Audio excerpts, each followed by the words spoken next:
All right, so the quarterfinals of the Saudi Arabia tournament just concluded, and spoiler alert here, don't watch if you didn't watch the series.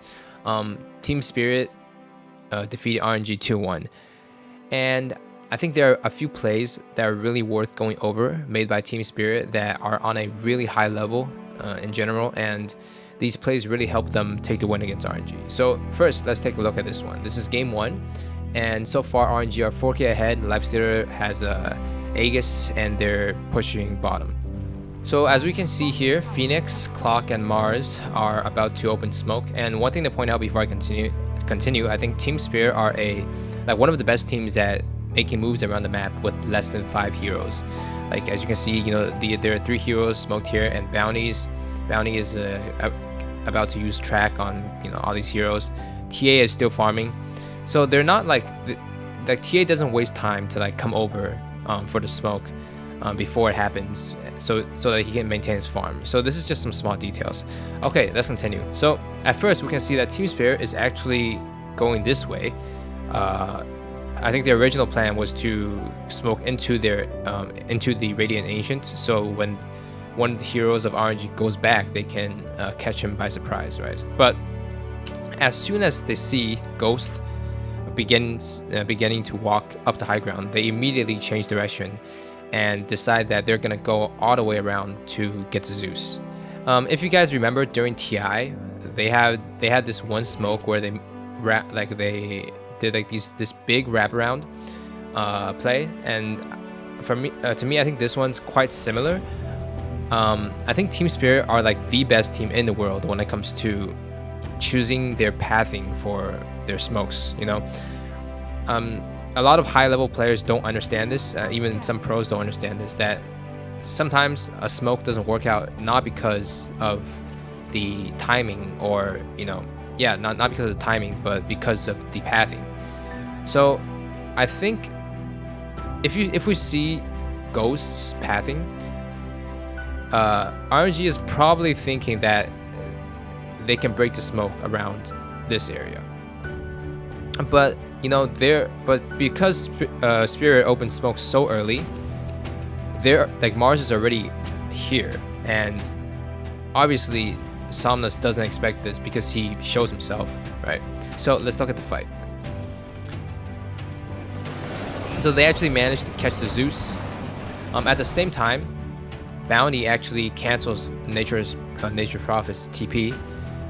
Everything's very coordinated. Actually, let me go back 10 seconds and watch that again. So the moment Mars goes on Zeus, we can see that Collapse is already coming out of the base. They get the Zeus, cancels TP at the same time. Yatoro is a little bit late, right? But the thing is, it doesn't make a huge difference, and he got all that farm because he's not waiting for smoke, right? So after this fight, the net worth basically goes back to even, and of course there are pretty big mistakes by RNG because they didn't disengage in a very good way. But then definitely a very well-timed team fight by Team Spirit. Okay, so let's take a look at the next fight, which is even more impressive from Team Spirit. So both teams are trying to get Roche, and RNG kind of know that Spirit are coming. They see Collapse for a second, they ping him out. And Ghost over here, he's actually taking the front position, which I think is a pretty big mistake because although he's pretty tanky, Team Spirit does have the tools to burst him. And well, actually RNG think they don't, because the only instant stun they have is actually only hook, right? So he thinks he can get Rage out, but Team Spirit just plays it so perfectly. Let's see what happens. Okay, let's play it in slow-mo. So if we look at Mira, he first cancels hook, right? And then actually no, he hooks, right? And let's take a look at how fast Yatoro and Toronto Tokyo engages. So in there, and then literally a quarter of a second later, they're both on top of Nyx. And over here we can see X Nova actually tries to use Force Staff on him, but then the spear comes out at the same time, so he manages, Lifestealer actually gets stunned, right? Yatoro also uses Orchid on him. Collapse tracks him and uses Shuriken Toss. They pretty much use all their damage sources on the lifestealer, and he actually just gets bursted with 3k HP from a clockwork hook shot initiation, right? So this is actually just a very high level of coordination from Team Spirit, and RNG did not expect this, you know, as we can see from their positioning. So yeah, this fight basically Zeus and Prophet just walk away because they know that there's no way they can fight this. Let's take a look at this fight again. Okay, so let me play in normal speed, and then we can see. Actually, let's watch it in Ghost's player view and see how fast like he just gets deleted, right? So he's just walking, right? Is this player view? Yeah, it's player view, and hook shot, and then almost instant initiation from TA and Barnes. So yeah, after this fight, the game's really hard for RNG.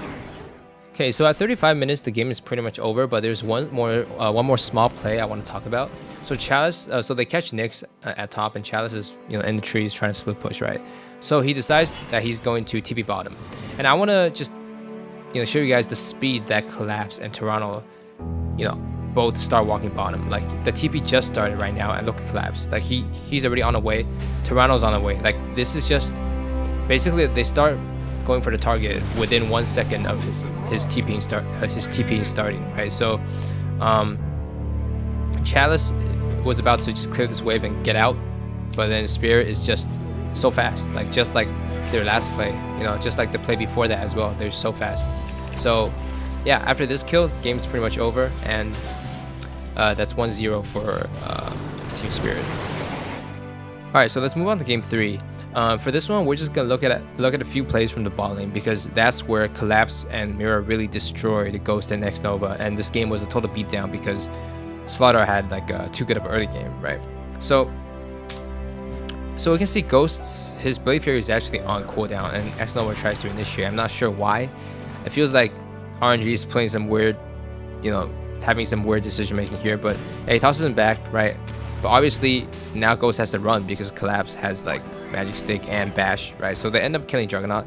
Mira destroys the healing ward instantly, which is pretty nice. Not sure if it would have made a difference, but it was nice. And then he actually gives the first blood to Collapse, just straight up stops hitting the Juggernaut, right? And this allows Collapse to buy his Belt of Giant Strength really quickly, which will have impact later on. So around 4 minutes, Mira actually leaves the lane to do some warding and some ganking, and because Collapse has so much health right now, he has 1k health already, he can survive pretty efficiently against the Marcy and Juggernaut combo. So at 7 minutes, RNG brings Kaka down here and tries to get the kill on Collapse once again, because they do realize that this is going out of hand, right? So they initiate on Collapse again, and honestly, this game, I think it's more of like RNG playing bad than Spirit playing well. But let's just take a look. Collapse has Trez already, has Power Trez already because of the, you know, the early advantages. They toss him back, you know, use everything on him. And I like how Mira always uses Cookie after the spin comes out. And then I'm not sure what Ghost is doing here. Like obviously you see X Nova and Kaka are backing off, but Ghost is like, okay, I'm just gonna like follow him. Obviously there's no kill happening. Like Lion and Marcy used all their skills, right? So yeah, I think Ghost is, I'm not sure if this is his first land, but you know, definitely some nerves. Basically just gets destroyed by Little Shredder. And also, you know, Mira has level 2 of Little Shredder because to pair with the Slaughter's minus armor, right? So that's really cool. And yeah, the 3-man gank just fails, and then Tiny comes over later on, gets the kill on Marcy as well. Alright, so just gonna play one last clip where I think Team Spirit played very well during a team fight. Let's look at Toronto Tokyo here. So they're basically RNG is chasing Miposhka, and at this point Team Spirit has a pretty big advantage already. But look at Toronto. He comes over, he actually managed to stump both Beastmaster and Kaka like perfectly with his avalanche. I think you know, the Lion just got caught by some of these small rocks, and which means, you know, Beastmaster couldn't ulti him to save the Lion. Lion actually has Finger of Death, which is, you know, pretty useful spell here, but he gets bursted instantly by Toronto. And now he dodges the the roar animation with his illusion rune, which is, I'm not sure if it's on purpose, but very good. And then he gets roared here. Takes everything, takes all the skills, and in the end actually still survives because he's bottling himself. And Ghost is, he actually backs off like this time when Tiny has like like 50 HP. So yeah, definitely some nerves, and Ghost dies here as well. And at this point, the game is really just pretty much over. So yeah, I think Team Spirit overall, this tournament is playing very well in terms of just their confidence in team fights, and their TI vibes are coming back, and we'll see how they can do the last day of the tournament.